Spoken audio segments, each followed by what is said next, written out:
warahmatullahi wabarakatuh. Berjumpa kembali dengan saya di acara The Dawn Keller Horror Story. Kali ini saya akan membawakan sebuah cerita kisah misteri. Mungkin kisah ini yang alami bukan saya pribadi ya. Jadi inilah ada narasumber dan kebetulan dia berhalangan hadir.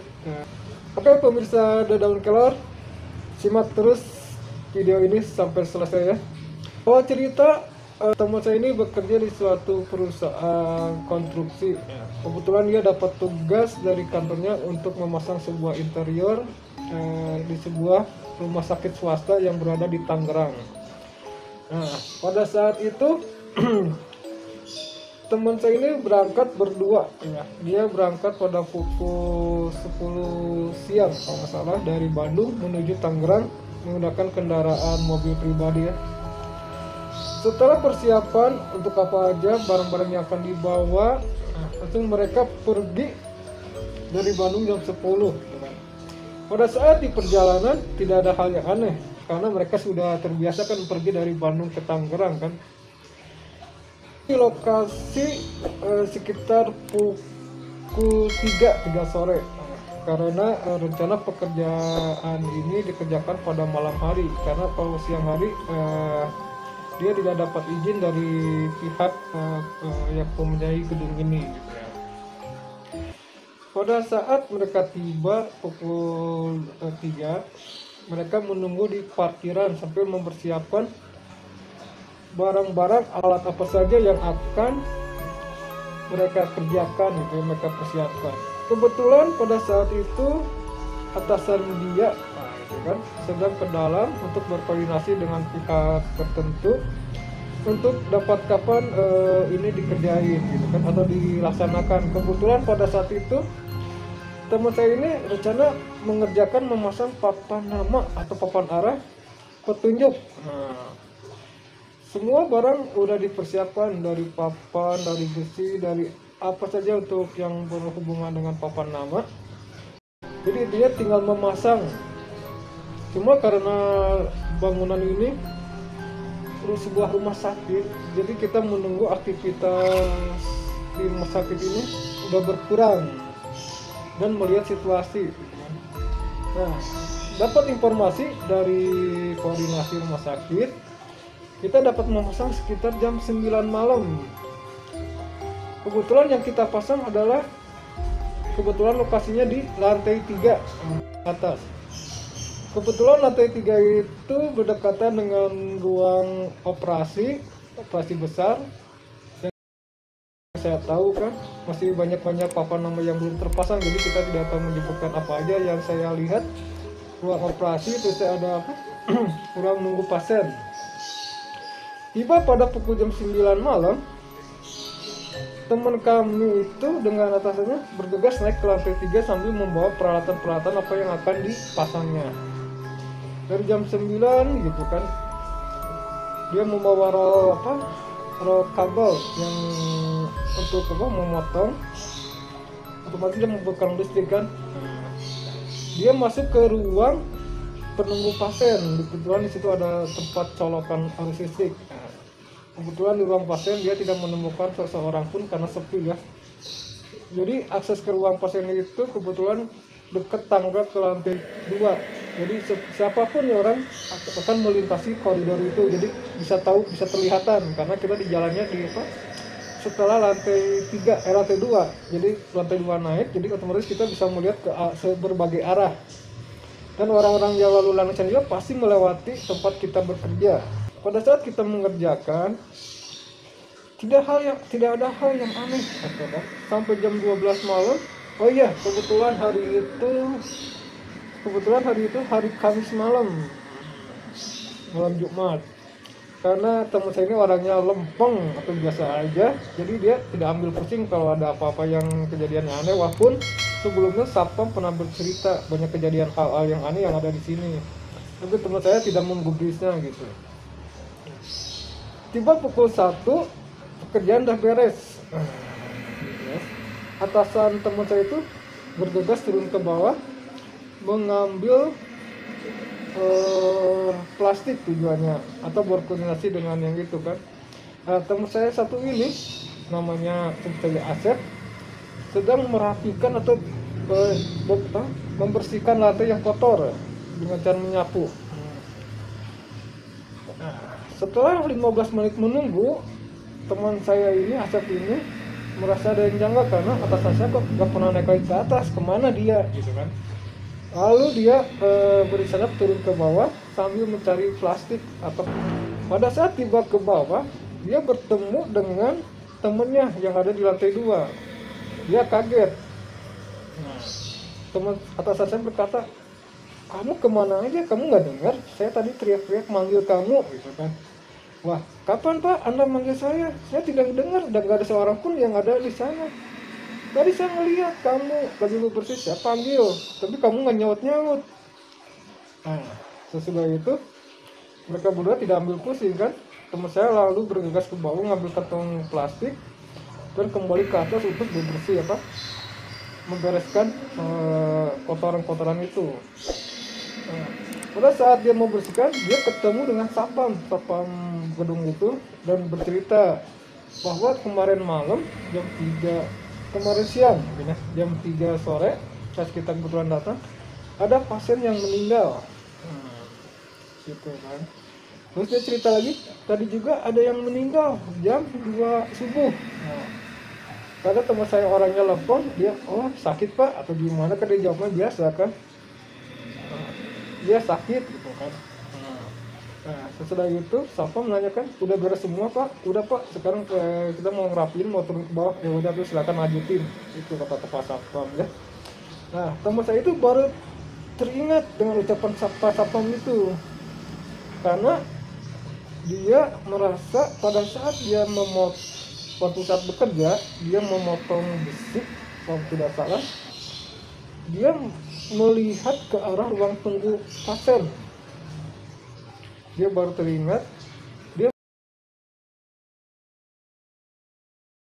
145 duduk sambil menunduk karena posisi dia motor lurus sejajar gitu kan dengan pintu ruang pasien.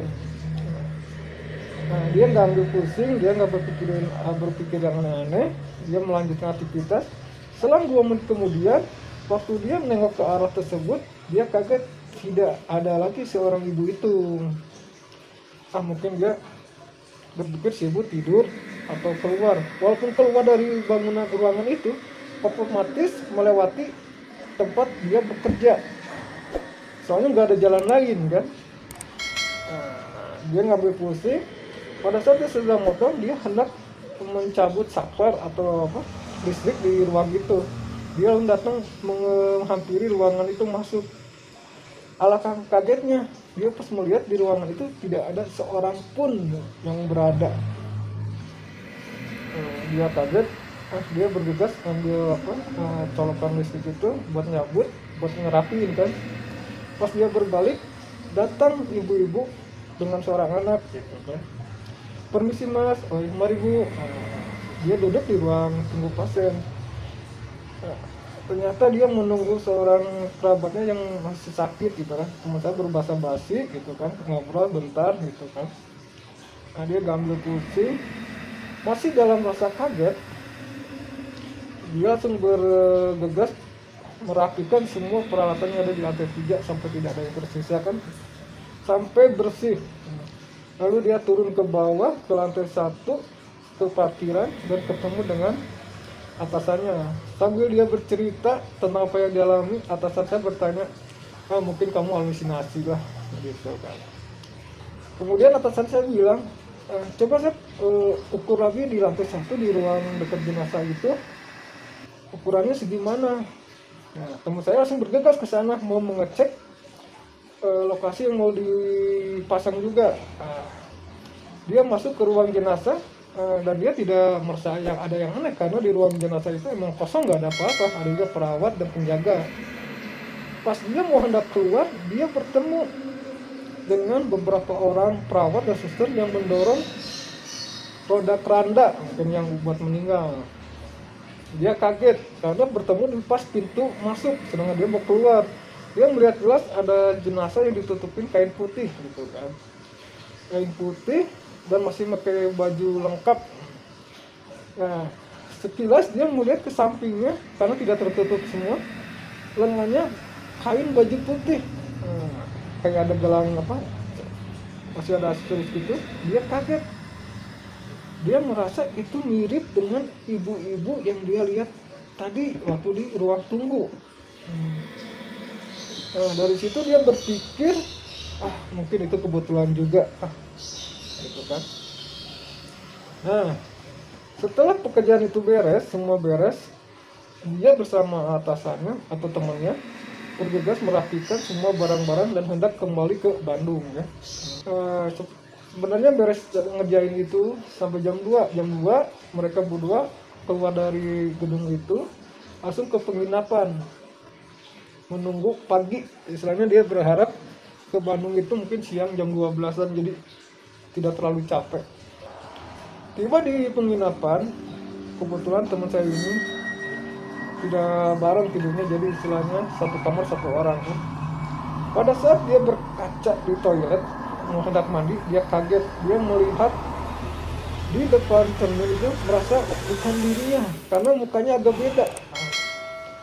Nah, pada saat dia merasa seperti itu, tiba-tiba dia merasa pundaknya berat, bulu kudunya merinding gitu kan, dan kaki-kakinya bergetar, gemetaran.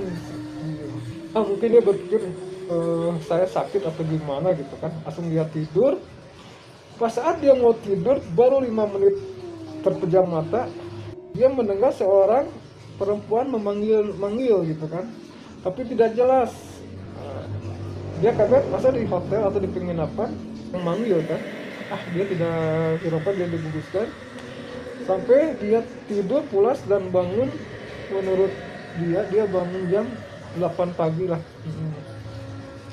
Dia setelah bangun sambil ngopi dan makan pagi bersama temannya, dia bercerita.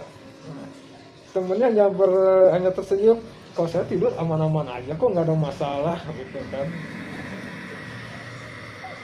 Waktu yang ditunggu sudah tiba, sekitar jam 2 waktunya check out. Mereka pergi ke Bandung gitu kan, pergi ke Bandung.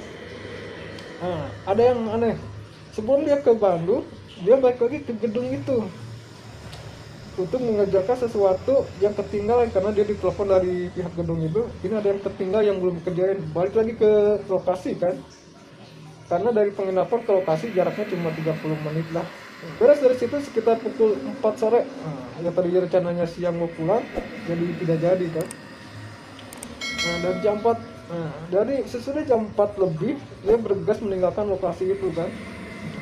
Baru berapa kilometer keluar dari lokasi, kebetulan yang membawa mobil itu temennya. Dia merasa pundaknya berat sekali dan kepala pusing. Maka menepilah, lalu bertukar. Asep ini yang membawa mobil kan, bertukar.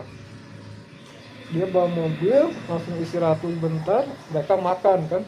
Seperti biasa, masih di daerah mungkin Kebayoran kalau nggak salah. Sebelum Kebayoran ada rest area kurang lebih, saya lupa lagi apa namanya. Dia makan seperti biasa. Sesudah makan dan ngopi, perjalanan dilanjutkan kembali kan. Saya itu yang namanya Asep, mual dan pusing, kepala berat dan badan kayak ada yang nindih kan. Ulu hati terasa sakit ya kan. Tapi dia masih bisa bertahan gitu kan, masih bisa kuat. Dia berjalan berdua kan, lalu meneruskan perjalanan kan. Nah, pada saat di perjalanan mereka lagi asik mengobrol, tiba-tiba ada suara terdengar di dalam mobil, di tengah-tengah antara mereka duduk berdua. Suaranya keras tapi tidak jelas, suara laki-laki. Sontak mereka pada kaget berdua kan, saling bertanya, "Bapak bilang nggak?" "Enggak, kamu yang bilang." Nah, mereka kaget berdua. Selang 5 menit setelah kejadian itu, tiba-tiba temannya merasa pusing, mual, dan pundaknya sakit. Nah, disitulah awal mula teror terjadi setelah terdengar suara seseorang membentak keras di dalam mobil. Tanpa tidak jelas sih suaranya kayak apa. Nah, kedua teman saya ini merasakan hal-hal yang sama yang janggal. Mereka jalan, mereka tidak keluar, mereka berhenti lagi di rest area, mereka keluar dari mobil berduanya kan.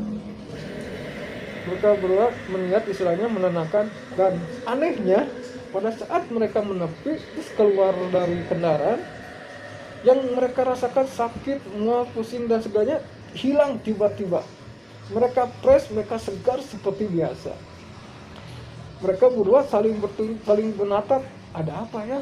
Apakah kita keracunan makanan atau gimana gara-gara tadi kan? Bapak tadi dengar nggak suara itu? Iya dengar. Kamu dengar nggak? Ya dengar. Iya Pak. Lalu siapa yang di mobil? Mereka belum ambil pusing. Mereka masuk lagi ke mobil, berniat meneruskan perjalanan. Pada saat masuk ke mobil, tiba-tiba tercium harum bau melati. Kontak bulu kuduk mereka merinding kan. Terus tercium bau aroma parfum apa buat orang yang meninggal gitu kan, kayak kampot kayak gitu. Merasakan perjalanan karena ke Bandung masih jauh kan, itu masih daerah Tangerang. Nah, selama di perjalanan teman saya ini membawa kendaraan kan, ada senderan tempat supir kan buat tangan, dia sambil berbisik bercanda, diam kamu jangan ganggu. Setelah ucapan itu beres, tiba-tiba kepala dia terasa ada yang menarik ke belakang, kayak dijengut lah istilah bahasa Sundanya. Jadi dia tengadah, dia sontak kaget kan, langsung dia berdebar-debar kan. Nah, kepala pening, langsung dia menepi minta bertukar sama temannya. Temannya juga pada saat itu terasa lemes gitu kan. Jadi selama perjalanan kedua orang ini merasa lemas, pusing, mual dan sama kejadiannya. Lalu mereka berinisiatif turun atau berhenti di Kebayoran karena mereka sudah merasa sudah tidak sanggup jalan lagi ke Bandung kan. Sempat mereka sudah meniat menitip mobil di sini, mereka pakai angkutan umum, pakai bis ke Bandung. Sempat mereka telepon ke Bandung ke kantor minta dijemput lah karena mereka nggak sanggup untuk meneruskan perjalanan gitu. Jadi pada saat dia di luar sekelebat dia melihat di dalam mobil ada sosok wanita yang duduk di jok tengah gitu kan. Itu terlihat jelas pada saat dia mau spion depan dan spion samping, dia merasa di belakang ada yang duduk terus mengganggu. Dia menganggap di situ ada 3 sosok yang mengikuti mereka dari gedung tersebut, menunggu dijemput dari pihak kantor kan.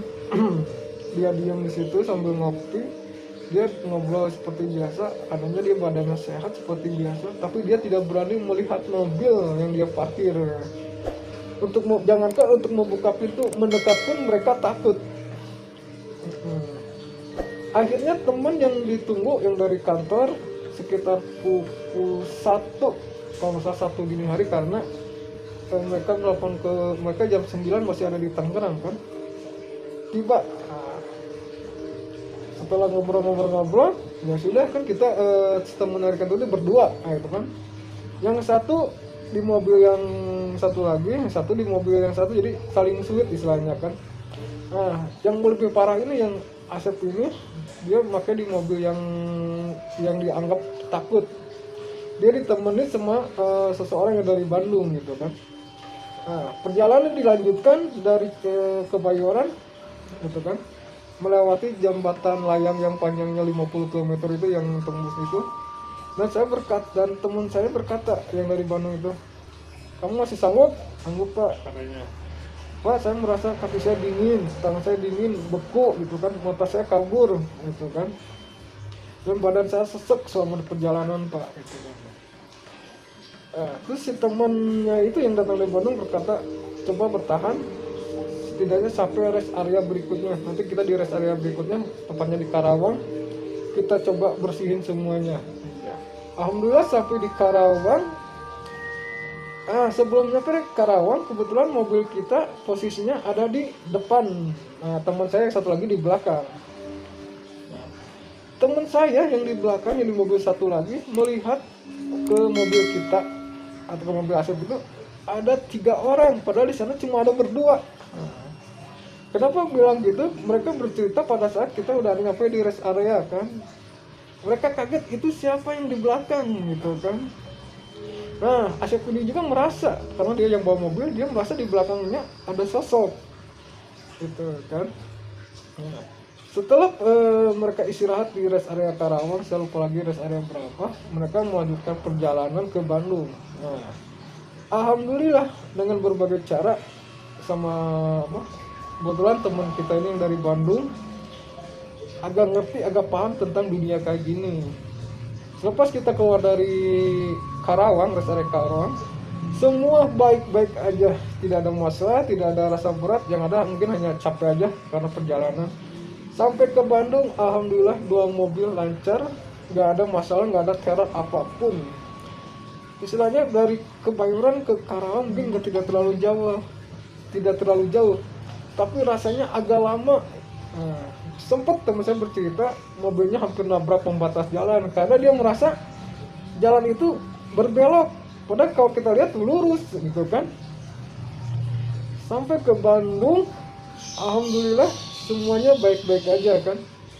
Sambil memastikan lagi, teman saya melihat mobil yang dia bawa itu, dia lihat, dia rasain, udah enak, udah nggak ada apa-apa. Teman saya yang dari Bandung berbicara, mereka udah pulang, mereka udah kembali lagi. Kenapa mereka mengikutin? Karena mereka merasa terganggu dengan aktivitas kalian atau kerja malam-malam. Ya, mungkin kalian nggak tahu atau nggak paham, ya wajar lah gitu. Namanya di gedung kayak gitu pasti ada ceritanya. Nah, sempat temennya yang satu lagi yang atasan bercerita, dia sempat telepon ke pihak sana. Kejadian ini sudah 2 kali dengan gejala ini dan mereka kebanyakan meninggal tragis. Sontak dong temen saya ini atau kaget. Alhamdulillah dia diberi keselamatan dan kesehatan kan, kayak gitu. Oke pemirsa setia daun kelor, demikian cerita pengalaman yang dialami oleh narasumber kita yang kebetulan dia tidak bisa hadir. Dia orangnya emang tidak terlalu percaya dengan dunia media hal seperti ini, dan alhamdulillah mungkin dari kejadian ini dia sangat percaya dan sangat yakin ternyata yang seperti hal-hal tanda kutip itu ada. Oke, pemirsa setia daun kelor, jangan lupa like, komen, subscribe, dan share video kita. Jangan lupa diklik loncengnya. Bagi teman-teman pemirsa setia daun kelor, apabila mempunyai cerita misteri atau cerita horor, mau berbagi, bisa DM ke IG-nya daun kelor atau diklik di kolom komentar ini. Nanti kita akan bawakan ceritanya. Atau kalau sempat, kalau Anda mau mampir ke Bandung, boleh Anda langsung berbagi cerita bersama saya. Akhir kata, saya Budi mengucapkan banyak-banyak terima kasih. Wassalamualaikum warahmatullahi wabarakatuh.